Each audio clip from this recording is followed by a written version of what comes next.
Hello everyone, welcome to raw SSC. आज हमारी math की मॉक सीरीज का मॉक नंबर 13। जो भी बच्चे प्रिपेयर कर रहे हैं सीजीएल, सीएचएसएल, सीपीओ या एमटीएस के लिए और मैथ्स की मॉक की प्रैक्टिस करना चाहते हैं, बेसिकली ये सीखना चाहते हैं कि आप 25 क्वेश्चन में टाइम कैसे मैनेज करेंगे, कैसे स्किपिंग वाली आर्ट सीखेंगे, कैसे ऑप्शन एलिमिनेशन सीखेंगे या और भी जो ट्रिक्स यूज़ होती हैं जिससे कि आपका मैथ्स का सेक्शन जो सीजीएल में पूछा जाता है तो आप जल्दी से जल्दी ख़त्म कर सको और किसी तरह का टाइम मिसमैनेजमेंट ना हो, आप किसी क्वेश्चन में अटक ना जाओ। उस तरह की चीज़ें अगर आपको सीखनी है तो आप ये वाली सीरीज़ फॉलो कर सकते हो। ठीक है। दूसरा, अगर आपको अपने वीक पॉइंट्स का एनालिसिस करना है, क्योंकि मॉक की फॉर्म में ही पता चलता है कौन सा चैप्टर आपका वीक है, इसमें ज़्यादा टाइम लग रहा है आपको क्वेश्चन सॉल्व करने में, या कौन सी अप्रोच आपकी थोड़ी सी गड़बड़ पड़ रही है जिससे की वजह से आपका टाइम बढ़ रहा है, रिएक्शन टाइम ज़्यादा आ रहा है, या किसी क्वेश्चन में आप अटक जा रहे हो। इस तरह की चीज़ें जो है आप मॉक की सीरीज से ही सीख पाते हो। ठीक है। तो वहाँ पर आपका एनालिसिस हो जाता है, तो वीक पोर्शन आपको पता चल जाएगा, वो वाले चैप्टर का आप रिवीजन कर सकते हो। ठीक। दूसरा, क्लास की पीडीएफ के लिए आप टेलीग्राम ज्वाइन कर लेना, लिंक आपको डिस्क्रिप्शन में मिल जाएगा। इन केस अगर कोई क्वेश्चन की अप्रोच या क्वेश्चन का सॉल्यूशन आपको समझ नहीं आता है तो आप पीडीएफ के थ्रू देख सकते हो और दोबारा से रिवाइज कर सकते हो उस चीज़ को। ठीक है। आज का मॉक स्टार्ट करते हैं फिर। क्वेश्चन नंबर 1 दिया हुआ है, बोल रहा है 13 A B C are 4 distinct number and the HCF of each pair of number. ये पेयर दिए हुए हैं, उसका HCF कितना बोल रहा है, 13 बोल रहा है, और बोल रहा है ABC जो है वो लेस है 60 से, मतलब जो नंबर है ना ABC वो 60 से कम है। ठीक है, उनकी वैल्यू। और दूसरा, A B से छोटा है, B C से छोटा है। आपसे पूछा है A plus C by B की वैल्यू आप बता दो। अब देखो, कुछ चीज़ें आपको दी हुई है, आपको HCF दिया हुआ है 13 है। अगर HCF 13 है तो यानी कि ये वाला भी 13 का मल्टीपल होगा, ये भी होगा और ये भी होगा। ठीक। दूसरा, आपको ये दिया हुआ है कि ये जो नंबर्स हैं ABC वो 60 से कम होना चाहिए। अब 13 का मल्टीपल होना चाहिए, अलग अलग नंबर होने चाहिए और 60 से कम होना चाहिए। तो यानी कि एक नंबर जो सेटिस्फाई दिमाग में आता है वो 26 हो सकता है, क्योंकि A सबसे छोटा होना है, तो यानी कि इसको 39 लेना पड़ेगा आपको और इसको आपको 52 लेना पड़ेगा। अब ये नंबर क्यों लिए हैं, क्योंकि ये 13 के मल्टीपल है। ठीक है। 13 का दूसरे का ही मल्टीपल, 13 दूनी 26 होता है, 13 तिया 39 होता है, 13 चौक 52 होता है। उससे ऊपर जा नहीं सकते। क्यों नहीं जा सकते, क्योंकि 60 से नीचे नंबर चाहिए हमें। ठीक है। तो यानी कि हमें समझ में आ गया ABC की वैल्यू ये होंगी। अब आपसे इसकी वैल्यू पूछिए, इसमें पुट कर दो और आपका आंसर आ जाएगा। A कितना है 26, C कितना है 52 और B कितना है 39। कितना हो जाएगा ये हो जाएगा आपका 78 अपॉन 39। कितने पे चला जाएगा, 2 पे चला जाएगा सीधा सीधा। यानी कि इसकी वैल्यू कितनी आ जाएगी, 2। ऑप्शन नंबर डी आपका सही हो जाएगा। ठीक है। नेक्स्ट देखते हैं। बोल रहा है train covers a distance of इतना इन 2.5 घंटा विद यूनिफॉर्म स्पीड। 2.5 घंटे में ट्रेवल करती है 225 किलोमीटर। बोल रहा है time taken in hours to cover a distance of 450 kilometre with the same speed. 450 kilometre चलने में उसको कितना टाइम लगेगा। देखो यहाँ से स्पीड आप निकाल सकते हो। स्पीड क्या होता है, distance upon time. 225 upon time कितना है, 2 दूनी 4 1 5, 5/2 हो गया। 5 से काटोगे 5 चौक 20, 5 बजे 25, 45 दूनी यानी कि 90 किलोमीटर पर आवर की उसकी स्पीड है। 450 का डिस्टेंस चलना है आपको, 90 की स्पीड है। कितनी हो जाएगा टाइम जो निकलेगा, 9 पंजे 45 यानी कि 5 घंटे लगेंगे। ऑप्शन नंबर ए में दिया हुआ है 5 घंटे। सिंपल क्वेश्चन है बिल्कुल। ठीक है। नेक्स्ट देखो, क्वेश्चन है, बोल रहा है in triangle ABC D is a point on side BC such that angle ADC is equal to angle BAC। एक ट्रायंगल बना लेते हैं। ABC एक ट्रायंगल दिया हुआ है, D जो है वो एक पॉइंट है साइड BC पे, D ये दिया हुआ है। बोल रहा है एंगल ADC यानी कि ये वाला एंगल इक्वल है एंगल BAC के, BAC यानी कि इस पूरे एंगल के इक्वल है। सही है, ये आपको गिवन है। दूसरा, CA की वैल्यू दी हुई है आपको 12, CD की वैल्यू दी हुई है 8, CB की वैल्यू निकालनी है आपको। तो x मान लेते हैं CB को, इसकी वैल्यू आपको फाइंड आउट करनी है। अब देखो, दो एंगल दिए हुए हैं इक्वल, आप सिमिलैरिटी यूज कर सकते हो। ध्यान देना, मैं बोल रहा हूं in triangle CDA and triangle CAB। ठीक है। एंगल C तो एंगल C कॉमन है दोनों में, सिमिलर होंगे ये। ठीक है। ट्रायंगल कैसे होंगे अब ये देख लेना, ये तो कॉमन ही है दोनों में। दूसरा, angle CDA is equal to angle CAB। Question है, बोल रहा है in triangle ABC D is a point on the side BC such that angle ADC is equal to angle BAC। एक ट्रायंगल दिया हुआ है, एक ट्रायंगल बना लेते हैं। ABC एक ट्रायंगल है, D एक पॉइंट है BC पे, एंगल ADC जो दिया हुआ है एंगल ADC ये वाला एंगल, एंगल BAC यानी कि इस वाले एंगल के इक्वल दिया हुआ है आपको, सही है। CA की वैल्यू आपको 12 दी हुई है, CD की वैल्यू आपको 8 दी हुई है, CB की वैल्यू फाइंड आउट करनी है, x मान लेते हैं CB को, इसकी वैल्यू निकालनी है। ध्यान से देखना, सिमिलैरिटी का कॉन्सेप्ट यूज होगा इसमें। ट्रायंगल CAB सिमिलर होगा ट्रायंगल CDA के। कैसे? एंगल C तो कॉमन है दोनों में, देखो C और C शुरू में आ रहा है। CDA ये वाला एंगल इस छोटे वाले ट्रायंगल में बराबर दिया हुआ है CAB के, क्योंकि ये तो गिवन ही है, ठीक है। जो बचेगा तीसरा एंगल वो अपने आप इक्वल हो जाएगा। जब किसी ट्रायंगल के दो एंगल इक्वल हैं, वो तीसरा एंगल अपने आप इक्वल हो जाए। तो एंगल एंगल एंगल सिमिलैरिटी से ये दोनों ट्रायंगल सिमिलर हो गए। अब आपको क्या करना है, अब आपको इनकी साइड्स का रेशियो ऐसे लिखना है कि जो आपको चाहिए वो आपको मिल जाए, ठीक है। CB आपको चाहिए, देखो है ना, तो CB आपको कहाँ दिख रहा है? यहाँ दिख रहा है। C और B, मैंने ये लिखने का तरीका इसलिए लिखा है ऐसे ताकि आपको समझ में आए कि किस तरीके से आप वो करते हो, नोटेशन लिखोगे। तो CB लिखा हुआ है, CB के नीचे क्या आना चाहिए? CA आना चाहिए, इसी तरीके से लिखा गया है। दूसरा, आप देखोगे जो वैल्यू दी हुई है आपको, CA की वैल्यू दी हुई है यहाँ पे और CD की वैल्यू दी है, तो यहाँ पे CA लिखोगे, तो यहाँ पे क्या आना चाहिए था? CD, क्योंकि पहले दो लिए मैंने, यहाँ पे भी पहले दो, यानी कि CD के इक्वल रहेगा, सही है। CB की वैल्यू आपको फाइंड आउट करनी है। CA की वैल्यू आपको दी हुई है कितनी? 12। CA की वैल्यू यहाँ पर भी 12 और CD की वैल्यू 8 दी हुई है। तो CB की वैल्यू क्या निकल के आएगी? 12 × 12/8, ठीक है। कितना चला जाएगा? 4 से काटोगे, 4 तिया 12, 4 दूनी 8, 2 से काटोगे 6 पे चला जाएगा, 6 तिया 18, आपका आंसर आ जाएगा। ऑप्शन नंबर A आपका सही हो जाएगा। इसमें जो गेम था वो सारा इस चीज़ का था कि आप सिमिलैरिटी ढंग से लिख पाते हो या नहीं लिख पाते हो, और इस रेशो को लिख पाते हो या नहीं लिख पाते हो। कुछ बच्चे सिमिलैरिटी लिख लेंगे लेकिन इस रेशो को लिखने में गड़बड़ कर देंगे, कोई और साइड लेने लग जाएंगे और उस साइड की वैल्यू ही नहीं गिवन होगी, ठीक है। नेक्स्ट देखते हैं। एक एक्सप्रेशन दिया हुआ है, आपको वैल्यू निकालनी है। सारी चीज़ों की वैल्यू पुट कर देते हैं और उसको सिंप्लीफाई कर देते हैं। उसके अलावा क्या है इस चीज़ में? tan 45 की वैल्यू कितनी है? 1, उसका स्क्वायर होगा 1 + 4 cos cube 60 degree. cos 60 degree की वैल्यू क्या होती है? पहले तो ये याद करो, ये cos 60 डिग्री की वैल्यू होती है 1/2। 1/2 का क्यूब करना है आपको, यानी कि 1/8 हो जाएगा, upon twice of cosec square 45 degree. Cosec 45 degree होता है √2, √2 का स्क्वायर होगा 2 माइनस 3 × सेक स्क्वायर 30 डिग्री। सेक 30 डिग्री यानी कि cos 30 डिग्री का उल्टा। cos 30 डिग्री होता है √3/2, यानी कि 2/√3 का स्क्वायर, यानी कि 4/3 प्लस sin 30 कितना होता है? 1/2।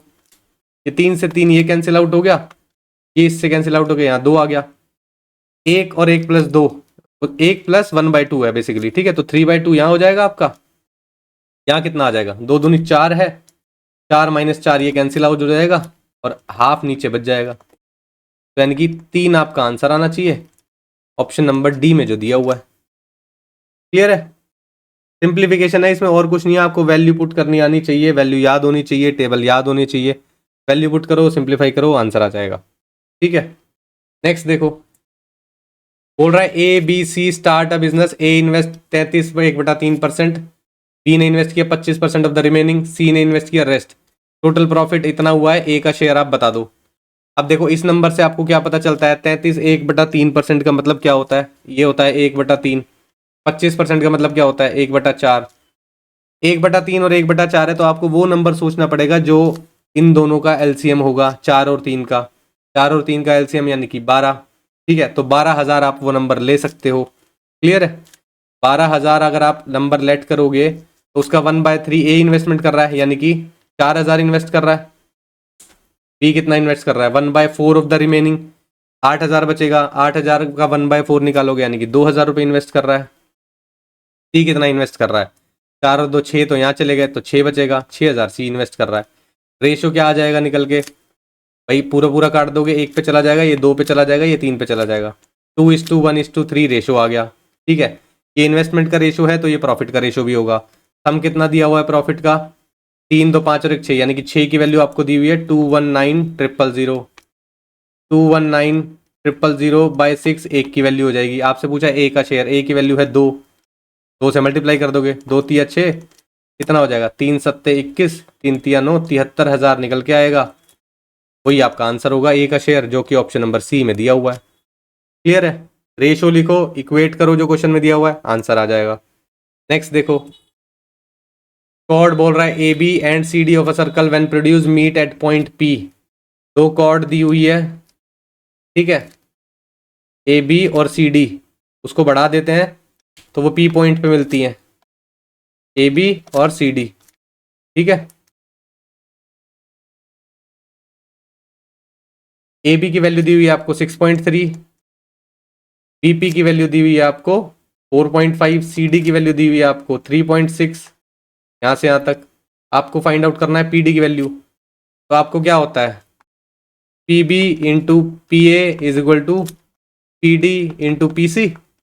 भाई ये वाली लेंथ इंटू ये पूरी वाली लेंथ, ये वाली लेंथ इंटू पूरी वाली लेंथ, इन दोनों का प्रोडक्ट लिखते हो, उसको इक्वल रख देते हो, यही है थ्योरम, ठीक है।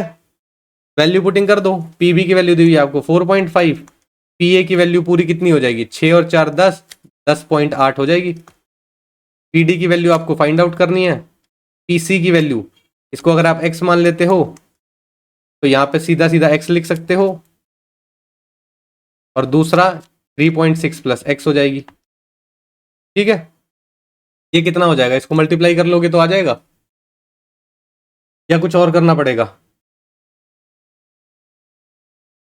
को मल्टीप्लाई कर सकते हैं सीधा सीधा, या तो आप डेसिमल हटा लो, है ना, या आप वैल्यू पुटिंग करके आप आंसर फाइंड आउट कर सकते हो, तो वो देख लो, ठीक है भाई। नहीं तो क्वाड्रेटिक इक्वेशन बन जाएगी, समझ रहे हो। x को इससे मल्टीप्लाई करोगे 3.6 इंटू एक्स हो जाएगा, इसको इससे मल्टीप्लाई करोगे तो एक्स स्क्वायर हो जाएगा, एक्स स्क्वायर आती तो क्वाड्रेटिक इक्वेशन बन गई, सही है। क्वाड्रेटिक इक्वेशन बनाने का कोई फायदा नहीं है, डेसिमल में चीजें चल रही है, ठीक। क्या कर सकते हो, इसको हटा के 10 लिख लो, इसको हटा के 10 लिख लो, 5 दूनी 10, 5 निम 45, ठीक। 2 से इसको काट दोगे कितना आ जाएगा, 54, ठीक।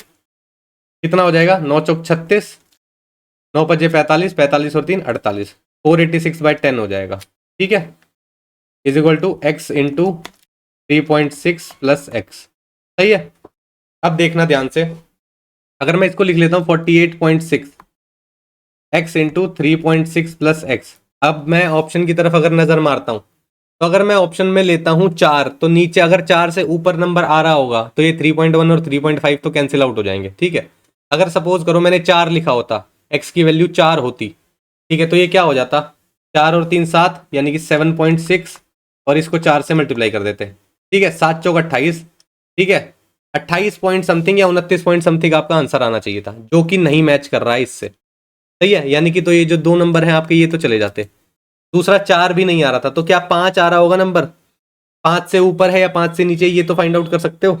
तो 5 फाइंड आउट लिख के देख लो एक बारी, 5 लिख के देखेंगे तो क्या पता चलेगा आपको, यहाँ पे 5 लिख के देखोगे तो ये आपको पता चलेगा इसकी वैल्यू 5 है, और 5 और 3 8, 8.6 है, ठीक है। 5 6 30, 3 कर गया 8 पंजे 40 और 3 43, ठीक है। यानी कि 5 से भी वैल्यू बड़ी आनी चाहिए, तो यानी कि 5 से छोटी वाली भी कैंसिल आउट हो गई। 5.4 आपका आंसर होना चाहिए, क्योंकि यही आपका आंसर होगा। अब इसको सेटिस्फाई करके देख लो, 5.4 है, तो 5.4 के साथ प्लस करोगे तो कितना आ जाए, 5 और 3 8 और 9 हो जाएगा। इसको मल्टीप्लाई करो, 9 चौक 36, 3 क्या रह गया 9 पंजे 45 और 3 48, 48.6 आपका आंसर आएगा।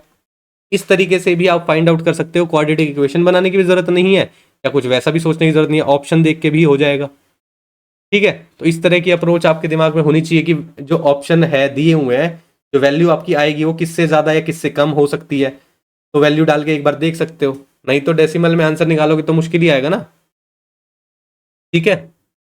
आगे बढ़े, बोल रहा था average of 5 number is 30, 1 number is excluded, the average becomes 31। यानी कि जो नंबर हटा वो ऑब्वियस सी बात है 30 से नीचे रहा होगा, क्यों, क्योंकि अगर 30 से ऊपर होता तो एवरेज घट जाती, और 30 से नीचे है तो एवरेज बढ़ गई है। अब एवरेज कितनी बढ़ गई है, 1 नंबर से बढ़ गई है, तो यानी कि जो बचे हुए 4 नंबर है, अगर उनकी एवरेज हम 30 30 30 मान लेते हैं, तो अगर वो चला जाता 5वां नंबर, उसकी एवरेज 30 होती, तो एवरेज तो 30 ही रहनी चाहिए थी। लेकिन उसने क्या किया होगा, कुछ नंबर कम होंगे, वो एक एक नंबर ऐड करके गया है सब में, तभी एवरेज उनका 31 हो गया है। बचे कितने नंबर थे, 4 नंबर, यानी कि उन 4 नंबर को एक एक वैल्यू ज्यादा मिली, तो यानी कि जो 30 नंबर गया जिसकी वैल्यू 30 थी सपोज, तो वो अपनी 4 वैल्यू छोड़ के गया, यानी कि उसकी वैल्यू एक्चुअल वैल्यू कितनी थी जो वो लेके गया, वो 26 थी, ठीक है। ऑप्शन नंबर ए आपका सही आंसर होगा इसमें। अब ये क्वेश्चन ओरली मैं बोल रहा हूँ, ओरली किया भी जा सकता है, इतना बोलने की जरूरत नहीं है, आप जब दिमाग से सोचोगे तो इतना समझ में आ जाएगा आपको, ठीक है। तो जो एक्सक्लूडेड नंबर है वो आपसे पूछा है भाई, जो नंबर गया है अगर उसका वैल्यू ज़्यादा है तो एवरेज घट जाएगी, अगर उसका वैल्यू एवरेज से कम है तो एवरेज बढ़ जाएगी। ये तो पता होना चाहिए आपको। ठीक, आगे बढ़ते हैं। नहीं अगर किसी को समझ में आ रहा तो 5 नंबर का एवरेज दिया हुआ है 30, तो सम निकाल लो। बाद में एवरेज हो गया 31 4 नंबर का, उसका भी सम निकाल लो। दोनों का डिफरेंस आपका 5वां नंबर होगा, जो कि वैल्यू आपकी आएगी 26। ठीक, आगे बढ़ते हैं। बोल रहा है cylindrical vessel of diameter 32 centimetre is partially filled with water, a solid metallic sphere of radius इतना is dropped into it, what will be the increase in the level of water in the vessel. कितना height या कितना level increase हो जाएगा उसका, ये आपको बताना है। सिलेंड्रिकल वेसल है यानी कि उसका वॉल्यूम कितना होगा, pi r square h, 22/7 r square यानी कि 16 इंटू 16। हाइट उसकी जितनी भी है, हम अगर कोई भी मेटेलिक स्फेयर या कोई भी सॉलिड चीज उसके अंदर डाल रहे हैं तो जो उसकी हाइट बढ़ेगी वो बेसिकली डिपेंड करेगी कितने वॉल्यूम का उसमें गया है। जो चीज़ आपने डाली है उसका वॉल्यूम कितना है, तो वो उतनी हाइट इंक्रीज कर देगा, तो उसको एच मान सकते हो आप। हमारे केस में यहाँ पे सॉलिड स्फेयर डाला गया है, उसका वॉल्यूम कितना होता है 4/3 पाई आर क्यूब, 12 × 12 × 12। सही है, पाई से पाई कैंसिल आउट कर दो, 4 चौक 16, 4 तिया 12, 4 से 4 ये कैंसिल हो गया। ठीक है, फिर किससे आया, 4 चौक 16, 4 तिया 12। ठीक है, फिर 4 से फिर ये कैंसिल आउट हो जाएगा, 4 तिया 12। ठीक है, 3 से 3 एक ये कैंसिल आउट हो गया, तो हाइट की वैल्यू कितनी निकल के आई, 3 तिया 9। ठीक है, जो लेवल इंक्रीज होगा वो बेसिकली 9 सेंटीमीटर से इंक्रीज होगा, जो कि ऑप्शन नंबर डी में दिया हुआ है। समझे। नेक्स्ट देखो, क्वेश्चन है, बोल रहा है 5 sin theta minus 4 cos theta की वैल्यू 0 दी हुई है आपको, और थीटा की वैल्यू 0 डिग्री से 90 डिग्री के बीच में लाई कर रही है। आपको वैल्यू फाइंड आउट करनी है इसकी। क्या कर सकते हो, यहां से कुछ फाइंड आउट कर लेते हैं। 5 sin थीटा की वैल्यू यहां से निकल के आ रही है 4 cos थीटा के इक्वल। अब यहां पर भी मुझे 5 sin थीटा दिखाई दे रहा है, तो इसको इक्वेट कर देते हैं। 5 sin थीटा की जगह 4 cos थीटा रख दो, plus 2 cos theta upon 4 cos theta plus 3 cos theta. ये कितना हो जाएगा, 6 cos थीटा हो जाएगा, अपॉन ये कितना हो जाएगा, 7 cos थीटा। ये इससे कैंसिल आउट हो जाएगा, 6/7 आपका आंसर आना चाहिए। ऑप्शन नंबर बी आपका सही हो जाएगा। आसान है भाई। नेक्स्ट देखें, बोल रहा है if the length of the diagonal of a square is a plus B, the area of the square. अगर एक स्क्वायर है उसका जो डायगोनल दिया हुआ है आपको a प्लस बी के इक्वल दिया हुआ है। ठीक है, आपको एरिया पूछा, यानी कि आपको साइड निकालनी पड़ेगी। अगर आप सिंपल एक स्क्वायर समझते हो और उसकी साइड a है, तो ये डायगोनल कितना निकल के आता है, √2a। या अगर आप उसकी साइड को x मान लेते हो तो ये क्या निकल के आता है, √2x। ठीक है, तो यानी कि आपको √2x की वैल्यू दी हुई है a प्लस बी। एक्स की वैल्यू क्या निकल के आ जाएगी, a प्लस बी बाय √2। अब ये x क्या है, बेसिकली साइड ऑफ स्क्वायर। सही है, आपसे पूछा है area of square. Area of square क्या होता है, साइड का स्क्वायर। साइड है आपकी a प्लस बी बाय √2, उसका स्क्वायर कर देना है, यानी कि a प्लस बी का होल स्क्वायर अपॉन 2। या आप लिख सकते हो a square plus B square plus 2ab upon 2। और क्या लिख सकते हो आप इसको, half of a square plus B square plus ये बचेगा ab। भाई अलग अलग लिख दिया मैंने, इसके साथ 2 रहेगा तो half of a square plus B square लिख सकते हो। हाफ इसके साथ चला जाएगा नीचे तो 2 से 2 कैंसिल आउट हो जाएगा, a भी बचेगा। कहाँ दिया हुआ है, ऑप्शन नंबर बी में दिया हुआ है। इसमें कंफ्यूजन लिखने में हो सकती है, क्योंकि ये चीज़ आपको डायरेक्ट आंसर दिखाई देगा लेकिन ये ऑप्शन में नहीं दिख रहा है, ये दिखाई देगा लेकिन ये भी ऑप्शन में नहीं दिख रहा है। तो आपको अलग अलग करके कुछ फॉर्म चेंज की हुई है बस, और कुछ नहीं है। फॉर्म चेंज करके भी लिखना आना चाहिए चीज़ों को। ठीक, नेक्स्ट देखते हैं। पाई चार्ट दिया हुआ है कुछ, है ना। बोल रहा है फैमिली ए है और फैमिली बी है। फैमिली ए का एक्सपेंडिचर 50,000 के हिसाब से है और फैमिली बी का 75,000 के हिसाब से है, ये दिया हुआ है। और फिर उसका 50,000 के हिसाब से परसेंटेज डिस्ट्रीब्यूशन दिया हुआ है। यहाँ पर भी 75,000 के हिसाब से परसेंटेज डिस्ट्रीब्यूशन दिया हुआ है। ठीक, बोल रहा है if the monthly expenditure of both the family are combined together then the expenditure on entertainment of both families together will be what percentage to the total monthly expenditure of both families. Express your answer to the nearest. ठीक है, पहले तो अब देख लेते हैं monthly expenditure of both the family combined करना है। एक्सपेंडिचर ऑन एंटरटेनमेंट, एंटरटेनमेंट पे कितना खर्चा हो रहा है 10%। टोटल खर्चा कितना है इस फैमिली का 50,000, 50,000 का 10% 5,000 होता है एंटरटेनमेंट पे, ठीक है। यहां पर देखते हैं यहां पर कितना है 75,000 और एंटरटेनमेंट पे है 12%। 75,000 का आप 12% निकालेंगे, 20 से 20 कैंसिल आउट हो जाएगी, 12×5 = 60, 6 गया, 12×7 = 84, 84 और 6 90, 9,000 हो गया। यानी कि ये यहाँ पर खर्चा हो रहा है 9,000 रुपए का, किस पे, एंटरटेनमेंट पे, ठीक है। अब यही चीज कंपेयर करनी है दोनों फैमिलीज का, total monthly expenditure of both the families से क्या परसेंटेज आएगा। 9 यहाँ पे खर्चा कर रहा है, 5 यहाँ पे, तो यानी कि 14,000 का खर्चा कर रहे हैं। टोटल एक्सपेंडिचर दोनों फैमिलीज का कितना है 1,25,000। परसेंटेज निकालने के लिए इंटू 100, 20 से 20 ये चली गई, 10 से 10 ये चली गई। किससे काट दोगे 25 से काटोगे, 25×5 = 125 को काटो, 25×5 = 125 कितना बचेगा 15, 25 × 150, ठीक। कितने पे चला जाएगा 11 पे जाएगा, 11 पे 55 हो जाता है 11.2, यानी कि 11 के नियरेस्ट है, यानी कि ऑप्शन नंबर बी सेटिस्फाई करेगा। समझे, क्वेश्चन को बस ठीक से पढ़ना है, डेटा थोड़ा सा ज्यादा लंबा चौड़ा दिया हुआ है और कुछ बात नहीं है, कंफ्यूज करने के लिए है वो सब चीजें। क्वेश्चन तो बहुत इजी है बेसिकली। आगे बढ़ते हैं। ये देखो आपको x+y+z की वैल्यू दी हुई है, xy z की वैल्यू दी हुई है, इसकी वैल्यू दी हुई है, आपको इसकी वैल्यू निकालनी है आपको, ठीक है। अब हमें पता है कि x³ + y³ + z³ - 3xyz की वैल्यू होती है x + y + z, x² + y² + z² - xy - yz - zx, सही है। करते हैं पुट। इसकी वैल्यू आपको 18 दी हुई है, इसकी वैल्यू नहीं पता है, इसकी वैल्यू आपको 90 दी हुई है, तो माइनस कॉमन लेके 90 लिख सकते हो, ठीक। इसकी वैल्यू कैसे निकलेगी, आपको पता है x + y + z का होल स्क्वायर क्या होता है, तो 18 का स्क्वायर की इसके इक्वल आएगा x² + y² + z² + twice of xy + yz + zx के इक्वल। इसकी वैल्यू आपको 90 दी हुई है, तो यानी कि 180 हो जाएगा। 18 का स्क्वायर कितना होता है 324, माइनस करोगे 180 इधर आएगा, ये इसकी वैल्यू के इक्वल आ जाएगा x² + y² + z² के। 200 मान लो 124 हो गया और 144 हो गया, ये x² + y² + z² की वैल्यू, ठीक है।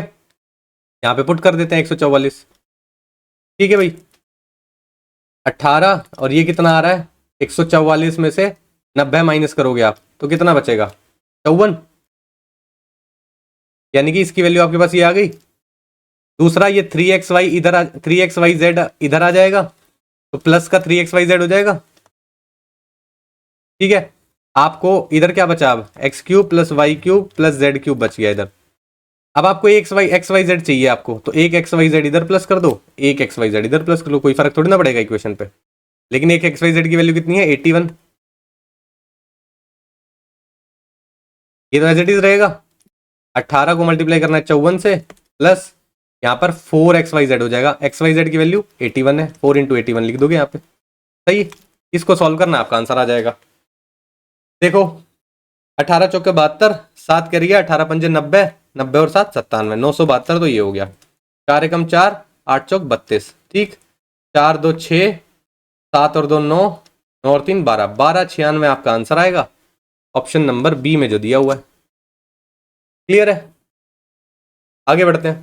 क्वेश्चन है, a tea seller use to make 50% of profit by selling tea at 9 rupees per cup, मतलब 9 रुपए में पर कप बेचता है और 50% का प्रॉफिट कमाता है वो, ठीक है। बोल रहा है कॉस्ट ऑफ इंग्रेडिएंट्स इंक्रीज हो गई है 25% से, और फिर वो कर रहा है, ही स्टार्ट नहीं होगा, यहां पे होगा he started selling tea at 10 rupees पे, वो 10 रुपए पर कप बेचने लग जाता है। बोल रहा है प्रॉफिट परसेंटेज कितना है अभी वो बता दो आप, ठीक है। पहले देखो 9 रुपए में बेच रहा था, 50% का प्रॉफिट हो रहा था, 50% का मतलब 1/2, यानी कि 2 रुपए की चीज 3 रुपए में बेच रहा था। अब सेलिंग प्राइस कितना है 9, यानी कि 3 की वैल्यू क्वेश्चन के अकॉर्डिंग दी हुई है 9, तो कॉस्ट प्राइस कितना हो जाएगा, ये बेसिकली सेलिंग प्राइस है, ये कॉस्ट प्राइस है, इंटू 3 किया हुआ है तो इंटू 3 कर दोगे आप भी, यानी कि 6 रुपए उसका सीपी पड़ रहा था, तो उसको 50% का प्रॉफिट हो रहा था, ठीक है। उसने बोला कॉस्ट ऑफ इंग्रेडिएंट्स 25% से बढ़ गई, 25% का मतलब क्या होता है 1/4, यानी कि पहले कॉस्ट अगर 6 रुपए थी तो इसका 1/4 से बढ़ जाएगी। 1/4 कितना होगा, 4 एकम 4, ठीक है, कितना बचा 20, यानी कि 1.5 रुपए से कॉस्ट बढ़ जाएगी। ठीक है, 1.5 रुपए से कॉस्ट बढ़ जाएगी तो कॉस्ट प्राइस अब हो गया उसका 7.5। अब वो बेच रहा है 10 रुपए में। ठीक है, तो पूछा है आपसे कि कितना प्रॉफिट हो रहा है उसको, अब ये बता दो। 2.5 रुपए का प्रॉफिट हो रहा है, कितने रुपए पे, 7.5 रुपए पे। परसेंटेज निकालने के लिए इंटू 100, ये कितने पे चला जाएगा, 3 पे। 100/3 कितना होता है, 33, 1/3, ये उसको प्रॉफिट हो रहा है ऑप्शन नंबर सी में जो दिया हुआ है। क्लियर है भाई, आगे बढ़े। बोल रहा है 4 men and 6 boys can do a work in 8 days, 6 men and 4 boys can do the same work in 7 days, then how many days will 5 men and 4 boys take to do the same work? Total work को compare करो, efficiency निकालो, answer आ जाएगा। अब ये तो चीज आपके दिमाग में चलनी चाहिए कि प्रोसेस तो है ये, बस उसको सॉल्व करना है। 4 men प्लस 6 boys कितने दिन में करते हैं, 8 दिन में। 6 men 4 boys कितने दिन में करते हैं, 7 दिन में। एफिशिएंसी निकालो, 8 चौक 32 men प्लस 8 छिक 48 बॉयज इज इक्वल टू 7 छिक 42 मैन प्लस 7 चौक 28 बॉयज। ये उधर चला जाएगा तो 10 मैन बचेगा इधर, ये इधर आएगा तो 20 बॉयज बचेंगे। तो मैन बाय बॉयज का रेशियो कितना आ जाएगा, 2:1। ठीक है, अब जो दिया हुआ है उससे कंपेयर कर देना। ये चीज ले लो या ये चीज ले लो, कोई फर्क नहीं पड़ता। 4 मैन की एफिशिएंसी है 2 प्लस 6 बॉयज की एफिशिएंसी है 1, कितने दिन में काम खत्म करते हैं, 8 दिन में। जो पूछा है 5 मैन, 5 एफिशिएंसी है 2, 4 बॉयज है एफिशिएंसी है 1, कितने दिन में काम खत्म करेंगे, 3 डेज में। हमें नहीं पता, वही निकालना है। 4 दूनी 8, 8 और 6 14, 14 इंटू 8 यहाँ पे हो गया, यहाँ पे कितना हो गया, 5 दूनी 10, 10 और 4 14 हो गया, 14 इंटू डी यहाँ पे हो गया, इससे कैंसिल आउट हो गया, डी की वैल्यू आपकी 8 आ गई। ऑप्शन नंबर बी आपका सही हो गया। क्लियर, आगे बढ़ते हैं। क्वेश्चन है, बोल रहा है a shopkeeper allows 28% discount on the mark price of an article and still makes a profit of 20%। ठीक है, if he gains 3080 on the sale of one article then what is the selling price of the article. ठीक है, देखो MP by CP का ratio निकालना सिखाया है, क्या होता है 100 plus P upon 100 minus D। ये कितना हो जाएगा, प्रॉफिट है 20 का, यानी कि ये हो जाएगा 120। 100 माइनस डी का मतलब है ये हो जाएगा 100 में से अगर आप 28 माइनस करोगे ये हो जाएगा 72। ठीक है, 12 से काट दोगे 10, 12 छिक्का 72, फिर काट दो, 5/3 रेशो हो जाएगा। CP अगर है 3 तो MP है 5। ठीक, आपसे पूछा है सेलिंग प्राइस निकाल दो, उसको प्रॉफिट हुआ है कितने का, 20% का। अगर आप यहाँ पे CP की वैल्यू 3 दी हुई है और MP की वैल्यू 5 निकल के आई है तो आप इसको 300 और 500 भी तो लेट कर सकते हो, कोई दिक्कत थोड़ी है। अब अगर आपके पास 20% का प्रॉफिट है, 20% मतलब 1/5 निकालोगे तो आपके पास SP निकल के आ जाएगा। इसका 1/5 कितना होता है, 60, यानी कि SP है 360। ठीक है, प्रॉफिट कितना है, यानी कि 60 का, हमारे क्वेश्चन के अकॉर्डिंग 60 का प्रॉफिट क्वेश्चन में दिया हुआ है 3080 के इक्वल। 3080 की वैल्यू 60 के इक्वल दी हुई है, एक की वैल्यू किसके इक्वल हो जाएगी, 3080 बाई 60। आपसे पूछा सेलिंग प्राइस, सेलिंग प्राइस है 360, इंटू 360 कर दोगे तो सेलिंग प्राइस की वैल्यू आ जाएगी। 0 से 0 कट गया, 6 छिक 36 हो गया, 6 से मल्टीप्लाई करोगे 6 8 48, 6 18, 18480 आपका आंसर आएगा। कहाँ पर दिया हुआ है, ऑप्शन नंबर ए में दिया हुआ है 18480।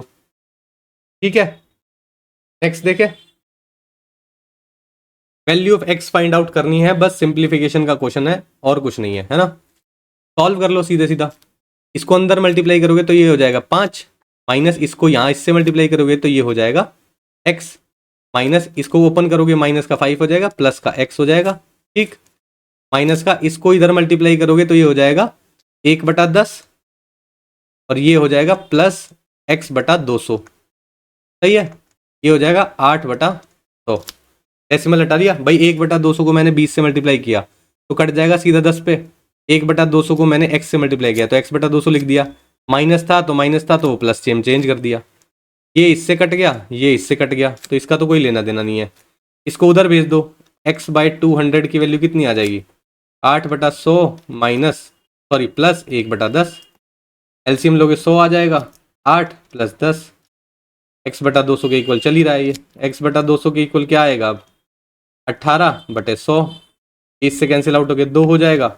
x की वैल्यू कितनी आएगी, इधर मल्टीप्लाई हो जाएगा, 18 दूनी 36, 36 आपका आंसर आएगा। ऑप्शन नंबर बी आपका सही हो जाएगा। ठीक है, नेक्स्ट देखें। क्वेश्चन है, बोल रहा है in triangle A B C D and D are on points on B C. एक ट्रायंगल बना लेते हैं। ए बी सी एक ट्रायंगल दिया हुआ है, बोल रहा है बी सी के ऊपर पॉइंट है डी एंड डी, डी और ई पॉइंट है, उससे क्या बोल रहा है A D is equal to A E है। ए डी को मिला देते हैं और ए ई को मिला देते हैं, ये वाली साइड इसके इक्वल दी हुई है। और बोल रहा है angle B A D, angle B A D ये वाला एंगल, ठीक है, किसके इक्वल दिया हुआ है, सी ए ई, इसके इक्वल दिया हुआ है। क्लियर है। ए बी की वैल्यू दी हुई है आपको 2p+3, इसकी वैल्यू 2p+3 दी हुई है। बी डी की वैल्यू दी हुई है आपको 2p, ठीक है। ए सी की वैल्यू दी हुई है 3q-1, सी की वैल्यू दी हुई है q, आपको निकालना है p+q। ठीक है, देखो ये वाली साइड इस वाली साइड के इक्वल है, ठीक है, तो ये वाला एंगल इस वाली साइड एंगल के इक्वल होगा। जब ये दोनों एंगल इक्वल है तो ये वाला एंगल इस वाले एंगल के इक्वल होगा। ठीक है, समझ आया। अब इस वाले ट्रायंगल में देखो ए बी डी में और देखो ए ई सी में, ये वाला एंगल इसके इक्वल गिवन था पहले से, ये वाली साइड इसके इक्वल गिवन थी और ये वाला एंगल भी इसके इक्वल गिवन हमने निकाल लिया। ठीक है, तो एंगल साइड एंगल से ट्रायंगल क्या हुआ, कॉन्ग्रुएंट हो गए। ठीक है, ट्रायंगल कॉन्ग्रुएंट हो गए तो उनकी साइड आपस में इक्वल होंगी। ठीक है, तो यानी कि आपको क्या पता चला, इस वाले एंगल के सामने 2p है, तो 2p की वैल्यू किसके इक्वल है, q के इक्वल दी हुई है, क्योंकि इस वाले एंगल के सामने q है। साइड के सामने कौन सी साइड वो है गिवन है, जो इक्वल साइड है 2p+3, 2p+3 के इक्वल क्या होगी, 3q-1 होगी। सही है, क्या आएगा निकल के, q की जगह 2p रख दो आप। ठीक है, तो 2p+3 is equal to 3, q की जगह क्या रखोगे 2p-1, 2p+3 की वैल्यू किसके इक्वल निकल रही है यहाँ पे 6p-1 के। ठीक है, ये उधर जाएगा तो 4p हो जाएगा, ये उधर आएगा तो 4 हो जाएगा। p की वैल्यू कितनी हो जाएगी, 1 हो जाएगी। p की वैल्यू 1 हो गई तो q की वैल्यू 2 हो जाएगी। आपसे पूछा है p+q निकाल दो, यानी कि 2+1 आपको वैल्यू है, यानी कि 3 आपका आंसर आना चाहिए। ऑप्शन नंबर ए आपका सही हो जाएगा। समझे, कॉन्ग्रुएंसी यूज की है इसमें। आगे बढ़ते हैं। क्वेश्चन है, बोल रहा है in a circle of diameter 20 centimetre, chords A B and C D are parallel to each other, B C is a diameter, A B 6 centimetre from the centre of the circle, what is the length of the chord C D. ठीक है, circle बनाते हैं, B C diameter बोला हुआ है। ठीक है, A B और सी डी पैरेलल है, ए बी एक कॉर्ड बना ली और सी डी एक कॉर्ड बना ली। ठीक है, ए बी 6 सेंटीमीटर है सेंटर से, यहाँ से यहाँ तक का डिस्टेंस कितना दिया हुआ है 6, डायमीटर 20 है तो ये 10 हो जाएगा यहाँ से यहाँ तक। ये परपेंडिकुलर डिस्टेंस होता है 6 सेंटर से कॉर्ड की तरफ। दूसरा डायमीटर से टच हो रही है एक पॉइंट पे, दूसरा पैरेलल है, तो आपको ये तो समझ में आ गया A B is equal to C D तो आएगा। अब देखो ये 6 दी हुई है, ये 10 दी हुई है, तो ये कितनी निकल के आएगी पाइथागोरन ट्रिपलेट से 8। दूसरा ये इक्वल पार्ट में डिवाइड करता है ये पॉइंट, जब सेंटर से परपेंडिकुलर डिस्टेंस मेजर करते हो तो वो कॉर्ड को 2 इक्वल पार्ट में डिवाइड करता है, जिस पॉइंट पे वो मीट करता है। ठीक है, ये 8 है तो ये भी 8 होगा। ए बी की वैल्यू कितनी निकल के आएगी 16, तो सी डी की वैल्यू कितनी निकल के आएगी 16। क्लियर है, ऑप्शन नंबर डी में दिया हुआ है। ओरली होने वाला क्वेश्चन है वैसे तो ये। आगे बढ़ते हैं। बोल रहा है kite flying at height of 120 metre is attached to a string, 120 metre पे एक पतंग उड़ रही है, which makes an angle of 60 degree, 60 degree का एंगल बना रही है स्ट्रिंग के साथ। What is the length of the string, इसकी लेंथ फाइंड आउट करनी है। परपेंडिकुलर और हाइपोटेनिस का रेशो कौन सा ट्रिग्नोमेट्रिक रेशो देता है, साइन थीटा, साइन 60 डिग्री कितना होगा √3/2, √3/2 की वैल्यू यानी कि 120/x। ठीक है, इसको 2 से मल्टीप्लाई करो कितना हो जाएगा 240/√3, x की वैल्यू √3 से ऊपर नीचे मल्टीप्लाई करोगे तो ये कट जाएगा, कितना आएगा 80√3, x की वैल्यू। ऑप्शन नंबर डी आपका सही हो जाएगा। समझे, नेक्स्ट देखते हैं। क्वेश्चन है, बोल रहा है the given pie chart represent the percentage wise distribution of the total number of vanilla cakes and chocolates cake sold every day. ठीक है, the total number of cake sold in a week, एक week में इतने बिकते हैं। Pie chart में क्या दिया हुआ है, बेसिकली डिस्ट्रीब्यूशन दिया हुआ है, हर दिन कितने केक बिक रहे हैं। टोटल तो हमें बता दिया उसने 10,500 बिक रहे हैं, फिर डिस्ट्रीब्यूशन दिया हुआ है संडे मंडे ट्यूसडे को कितने कितने बिकते हैं। क्वेश्चन दिया हुआ है, बोल रहा the ratio of the vanilla cake sold to the chocolate cake sold on Friday, Friday को वनीला और चॉकलेट, फ्राइडे की बात कर रहा है, किस रेशो में बिकते हैं? 4:3 के रेशो में बिकते हैं। फ्राइडे को बिकते कितने पहले ये पता लगा लेते हैं। भाई फ्राइडे कहाँ है? फ्राइडे है आपका 10%, तो 10,500 का 10% निकालोगे तो यानी कि फ्राइडे को 1050 केक बेचे जाते हैं, इस रेशो में बेचे जाते हैं। तो वनीला कितने आएंगे भाई? टोटल वैल्यू 7 है, 7 की वैल्यू 10,050 के इक्वल, 10,000 कह रहा हूँ सॉरी, 1,050 के इक्वल होगी। ठीक, 7 की वैल्यू आपकी है 1,050 के इक्वल, एक की वैल्यू कितनी होगी? 7 एकम 7, 3 बचा, 7 पंजे 35, यानी कि 150 के इक्वल होगी। तो 4 की वैल्यू कितनी निकल के आएगी? 600 के इक्वल। 3 की वैल्यू कितनी निकल के आएगी?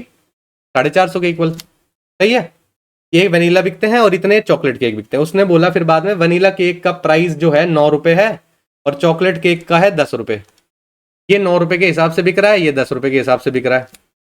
ठीक, बोल रहा है total amount earned by selling all vanilla cakes and chocolates cake on Friday. Friday को बेसिकली उसने कितना पैसा कमाया है वो बताना है आपको। भाई 9×54 यानी कि 5400 रुपए तो उसने वनीला से कमा लिए, चॉकलेट से कितने कमाएगा? 4500 रुपए चॉकलेट से कमा लिए। दोनों का एडिशन कर दो, कितना हो जाएगा? 5 और 4 9, 9,000 हो जाएगा, यानी कि 9900 रुपए हो जाएगा। ऑप्शन नंबर सी आपका सही हो जाएगा। क्लियर, आगे बढ़ते हैं। बोल रहा है simple interest on a certain sum is 1/4 of the sum and the interest rate होगा, यहाँ पे लेट नहीं होगा, percentage per annum is 4 times the number of years. ठीक है, if the interest increases by 2% then what will be the simple interest on 5,000 for 3 years. 3 साल के लिए कितना इंटरेस्ट होगा 5,000 रुपए पे? पहले तो सिंपल इंटरेस्ट बोल रहा है 1/4 होना चाहिए प्रिंसिपल का। ठीक है, एनपीआर लगा लेते हैं, N into P into rate कितना बोल रहा है? 4 times the number of years, तो यानी कि नंबर ऑफ ईयर्स हमारे एन है, तो यानी कि 4n हो जाएगा, और 100 तो परसेंटेज का नीचे आता ही है। पी से पी कैंसिल आउट हो गया। दूसरा आपका ये हो जाएगा, ये कितना हो गया? 100 ऊपर चला जाएगा, या आप ये लिख सकते हो इससे कैंसिल आउट हो गया, 25 हो गया, ये 25 ऊपर चला जाएगा, 4 नीचे रह गया, ये n स्क्वायर की वैल्यू आ गई। n की वैल्यू कितनी आ गई? 5/2। ठीक है, आपको क्या लिखा हुआ था? जो रेट है बेसिकली वो 4 times ऑफ n है नंबर ऑफ ईयर्स के, तो रेट कितना आएगा? n की वैल्यू आपके 5/2 आई है, कैंसिल आउट हो गया ये, यानी कि 10% रेट आ गया आपका। 10% रेट आया, उसने बोला 2% से बढ़ा दो, यानी कि 12% इंक्रीज कर, 12% हो गया रेट अब। ठीक, अब सिंपल इंटरेस्ट निकालना है 5,000 रुपए पे 12% के हिसाब से 3 साल के लिए। 2 0 से 2 0 कैंसिल आउट कर दो, 12 पंजे 60, 600 हो गया, 600 को 3 से मल्टीप्लाई करोगे 1800 हो गया। ऑप्शन नंबर डी आपका सही हो गया। ठीक, आगे बढ़े। ग्राफ दिया हुआ है देखो, बोल रहा है the given bar graph shows the income and expenditure of company over 5 years. 5 साल का बता रहा है कि कितना इनकम और एक्सपेंडिचर है 2014 से लेके 15 तक। ठीक है, 2014-15 में। ठीक है भाई, 2014-15, 2014 से 15 नहीं होगा, यहाँ 18 होगा, है ना? 2014 से 18 तक बता रहा है, ये रहा ना 18। ठीक, बोल रहा है in which of the following years is the ratio of the expenditure to income is minimum. Ratio निकालना है किसका? एक्सपेंडिचर टू इनकम का। ठीक है भाई, इनकम दी हुई है ब्लू में और एक्सपेंडिचर दिया हुआ है रेड में। कौन सा रेशो आपका जो है मिनिमम होगा ये आपको बताना है। ठीक, यानी कि मतलब क्या है? 225/175, 280/250, 325/275, 350/300, 350/325। किसमें मिनिमम आ रहा है ये आपको बताना है। सारी चीजें तो डायरेक्ट डायरेक्ट कट रही है, देख लेते हैं। ये 0 से ये कट रहा है, 25 से काटोगे 25 7 175, 25 निमत 225, 25 से काटोगे 25 से कम 25, 25 से कम 25, 25 से कम 25, 25 दिया 75। ठीक, ये कितने पे चला जाएगा? 12 पे। ये चला जाएगा 25 से कम 25, 25 चौक 100। ठीक, ये कितने पे चला जाएगा? 25 से कम 25, कितना बचा? 7, 25 दिया 75, ये कितने पे चला जाएगा? 14 पे। ठीक, अब एक चीज देखो, पहले तो कंपेयर करते हुए चलते हैं और फिर उन सब चीजों को काट देंगे जो एक दूसरे से बड़ी और छोटी हैं। ठीक है, ध्यान से देखो, 14/13 बड़ा आएगा या 14/12 बड़ा आएगा? भाई अगर डिनोमिनेटर बड़ा होता जाता है तो न्यूमरेटर को छोटा कर देता है वो, सही है। अगर ये बड़ा है तो ये न्यूमरेटर को छोटा कर देगा, तो यानी कि ये वाली चीज तो आप काट दो। ठीक, यानी कि 2017 तो गया। ये देखो, अब इन दोनों को कंपेयर करना है, कौन सा और छोटा कौन सा बड़ा है, तो क्रॉस मल्टीप्लाई करके भी कर सकते हो, 13 13 169 होता है, ये कितना होगा 11 को 4 से करो 11 चौक 44, 4 कैरी गया 11 कम 11 और 4 15, 154 किधर आ रहा है छोटा, इस साइड आ रहा है छोटा, यानी कि ये बड़ा है, इसको भी काट दो, यानी कि ये वाला साल भी चला गया। ये देखो या 9/7 को देख लो, 25 निमत 225 होता है, 28 को 7 से करो कितना आएगा 8 7 56, 5 कैरी गया 7 दूनी 14 और 5 19, 196, यानी कि ये वाला छोटा है ये बड़ा है, इसको भी काट दो, बचा ये और 2015 और 2018, यानी कि 28/25 बच गया है आपका, और आपका 14/13 बच गया है ना।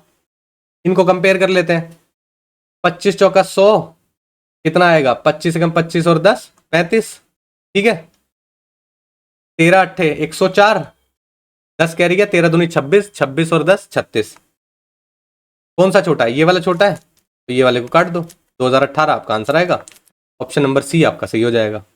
और भी बहुत सारे तरीके होते हैं रेशो को कंपेयर करने के लिए, ये सबसे आसान तरीका मैंने बताया कि क्रॉस मल्टीप्लाई करके देख लो कौन सा बड़ा है कौन सा छोटा है।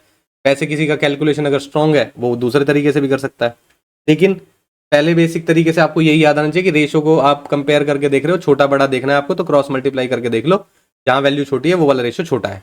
सही है, आगे बढ़ते हैं। क्वेश्चन है, बोल रहा है इफ द 9 डिजिट नंबर, ये नंबर दिया हुआ है, इज डिविजिबल बाय 36, 36 से डिवाइड होता है ये नंबर, ठीक है। पूछ रहा है what is the value of this for the largest possible value of Y, Y की वैल्यू लार्जेस्ट रखनी है आपको, ठीक है। अब देखो 36 से डिवाइड करना है, तो ये नंबर 4 से भी डिवाइड होना चाहिए, 3 से भी डिवाइड होना चाहिए, 6 से भी डिवाइड होना चाहिए, है ना भाई, इसके फैक्टर से भी तो डिवाइड होगा। अब हमें पता है 4 से डिविजिबिलिटी के लिए लास्ट के 2 डिजिट देखने होते हैं, अब लास्ट के 2 डिजिट देखने हैं आपको, तो आपको y की और लार्जेस्ट पॉसिबल वैल्यू रखनी है, तो y की क्या ऐसी वैल्यू रखोगे कि ये 4 से डिवाइड हो जाए। y की वैल्यू देखो आप 9 रख सकते हो मैक्सिमम, मैक्सिमम से शुरू करते हैं, क्या 98 4 से डिवाइड होता है, 4 दूनी 8, 18 बचेगा, 18 नहीं जाता, लेकिन y की वैल्यू 8 रखने पे सेटिस्फाई कर रहा है, तो यानी y की वैल्यू तो आपको समझ में आ रही है कि 8 रख सकते हो आप, ठीक। उसके बाद आप x की वैल्यू क्या रखोगे कि ये 36 से डिवाइड हो जाए, 36 से डिविजिबिलिटी का मतलब क्या है, ये 9 से भी डिवाइड होना चाहिए, 9 से डिविजिबिलिटी का मतलब ये होता है कि सारे डिजिट्स का सम अगर आप करोगे तो आप वो 9 से डिविजिबल होना चाहिए। तो डिविजिबिलिटी का करके देखते हैं, ये 8 आ गई, 8 और 8 16, 16 के बाद 17, 17 और 5 22, 22 और 2 24, 24 और 9 33, 33 और 7 40, 40 और 7 47, यानी कि 47 प्लस x समझ में आ रहा है, ठीक है।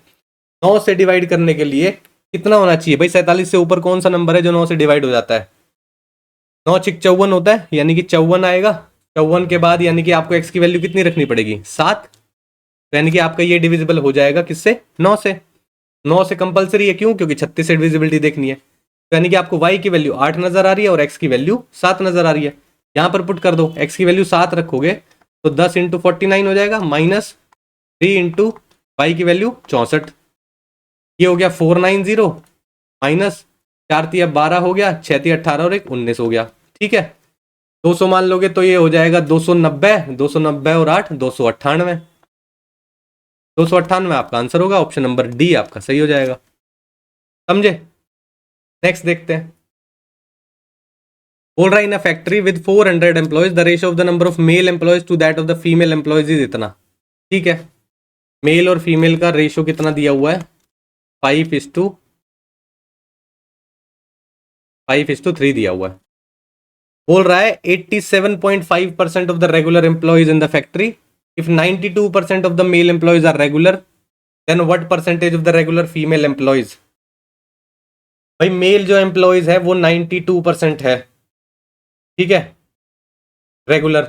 उसके बाद आपसे फीमेल का पूछा है कि कितनी परसेंटेज रेगुलर है, क्या कर सकते हो आप, क्या आपको एक चीज दिखाई दे रही है, 87.5 रेगुलर एम्प्लॉयज हैं, मेल फीमेल, और बीच में अगर आपको एवरेज दिया हुआ है तो आप एलिगेशन लगा सकते हो, मेल कितना दिया हुआ है 92, अगर फीमेल का रेगुलर जो है वो कितना x मान लेते हो आप, तो आप डिफरेंस करके यहाँ डिफरेंस आ जाएगा, और वो जो रेशो आता है वो बेसिकली आपका टोटल का रेशो किस डिवीजन में है मेल और फीमेल उससे मैच करना चाहिए, जो कि हमें दिया हुआ है 5:3। भाई आप यहाँ पे डिफरेंस देखो कितना आ रहा है, यहाँ पे 2.5 बचा हुआ है और 2 बचा हुआ है, यानी कि 4.5 बचा हुआ है ना, सही है। यहाँ पर कितना बचा हुआ है, यहाँ पर बचेगा आपका, ये वैल्यू बेसिकली क्या होगी, 87.5 से छोटी होगी, 87.5 माइनस एक्स, सही है। अब 4.5 की वैल्यू आपको क्या दी हुई है, 3 दी हुई है, सही है। एक की वैल्यू कितनी होगी, इसकी निकाल सकते हो, 4.5 की वैल्यू आपको 3 दी हुई है, तो एक की वैल्यू कितनी होगी, 3/4.5, ठीक है। 87.5 माइनस एक्स की वैल्यू आपको निकालनी है, तो इसकी कितनी होनी चाहिए भाई, इसकी वैल्यू आपके पास 5 आनी चाहिए, क्यों, क्योंकि रेशियो जो है वो 5:3 में आ रहा है, ठीक है, समझे। तो यानी कि इसको किससे मल्टीप्लाई किया हुआ है आपने, भाई इधर करके देख लो, डेसिमल हटाओगे तो 0 आ जाएगा, 15 दूनी 30, 15 तिया 45, यानी कि 2/3 से मल्टीप्लाई किया हुआ है। इसको देखो बेसिकली 4.5 को अगर मैं 2/3 से मल्टीप्लाई कर दूंगा तो कितना आएगा, 1.5, 1.5 इंटू 2 3 होता है, तो यानी कि इसको भी 2/3 से मल्टीप्लाई कर दूं, कितना आना चाहिए, 5 आना चाहिए, है ना। तो 87.5 माइनस एक्स को मैं 2/3 से मल्टीप्लाई करूंगा तो 5 आएगा, सही है। अंदर मल्टीप्लाई कर लो और क्रॉस मल्टीप्लाई कर लो, इसको डबल करोगे तो कितना आएगा भाई, 2 से अंदर मल्टीप्लाई करना पड़ेगा, कितना हो जाएगा, 160, 170, 175 हो गया ना, सही है, 175 हो गया। -2x की वैल्यू किसके इक्वल है, 5 या 15 के इक्वल, ये 15 जाके उधर माइनस हो जाएगा, यानी कि 160 आ जाएगा, is equal to 2x। X की वैल्यू कितनी आ जाएगी, 80, यानी कि 80% आपकी रेगुलर फीमेल एम्प्लॉयज है, जो कि ऑप्शन नंबर बी में दिया हुआ है, समझे। एलिगेशन का कॉन्सेप्ट इसमें समझ में आया भाई, है। नीचे जो था डिफरेंस के बाद रेशो आना चाहिए था, मेल और फीमेल का रेशो, हमने मेल और फीमेल के रेशो से कंपेयर ही तो किया है, और कुछ थोड़ी ना किया है भाई। डिफरेंस के बाद यहाँ 4.5 आ रहा है, यहाँ डिफरेंस के बाद ये आ रहा है, इसकी वैल्यू 3 होनी चाहिए थी, तो हमें पता चल गया कि मल्टीप्लाइंग फैक्टर क्या है, तो इसकी वैल्यू 5 होनी चाहिए, तो उससे मल्टीप्लाई करके 5 ही तो आना चाहिए, सही है। आगे बढ़े, दूसरे तरीके से भी कर सकते हो, 400 एम्प्लॉयज को बेसिकली आप 5:3 में डिवाइड कर लो, फिर आप देख लो कि 92% मेल रेगुलर कर दो, और आप कर सकते हो फीमेल रेगुलर कर दो, कितना x% से, तो टोटल कितना होना चाहिए, 87.5 रेगुलर होना चाहिए 400 का, तो भी आंसर आ जाएगा। एलिगेशन भी यूज कर सकते हो, समझे। नेक्स्ट देखते हैं, हिस्टोग्राम बनाया हुआ है, marks scored by 40 students in a test of 30 marks, ठीक है। A student has to score minimum of 10 marks to pass the test, 10 नंबर आने चाहिए 30 में से, ठीक है। How many students have pass the test and obtained less than 50% marks, marks score in 30 marks test, ठीक है। अब देखो बेसिकली ये बोल रहा है 30 नंबर का तो पेपर था, 40 स्टूडेंट है, पासिंग मार्क्स कितने हैं, 10 नंबर आने चाहिए। बोल रहा है वो बता दो कि जो पास हो गए हैं और 50% से कम नंबर लाए, 50% मतलब 15 से कम नंबर लाए, तो 10 से ऊपर और 15 से नीचे कितने बच्चे हैं भाई, 10 से ऊपर ये रहे, 15 से नीचे ये रहे, यानी कि ये वाले बच्चे हैं, टोटल 7 बच्चे ऐसे हैं, ऑप्शन नंबर बी में दिया हुआ है भाई। 50% से कम यानी कि 15 से कम नंबर, 15 तो ये रहा, वैल्यू इससे कम होने चाहिए, और 10 से ज़्यादा होने चाहिए, तो इसी के बीच का यही तो नंबर है, ये कितना है 7, ऑप्शन बी में दिया हुआ है, समझे। ठीक है भाई, ये था लास्ट क्वेश्चन। इन केस अगर किसी क्वेश्चन में डाउट लगता है तो आप टेलीग्राम पे मैसेज कर सकते हो या कमेंट सेक्शन में पूछ सकते हो, ठीक है। आज की क्लास के लिए फिर इतना ही रखते हैं, मिलते हैं नेक्स्ट क्लास में, थैंक यू।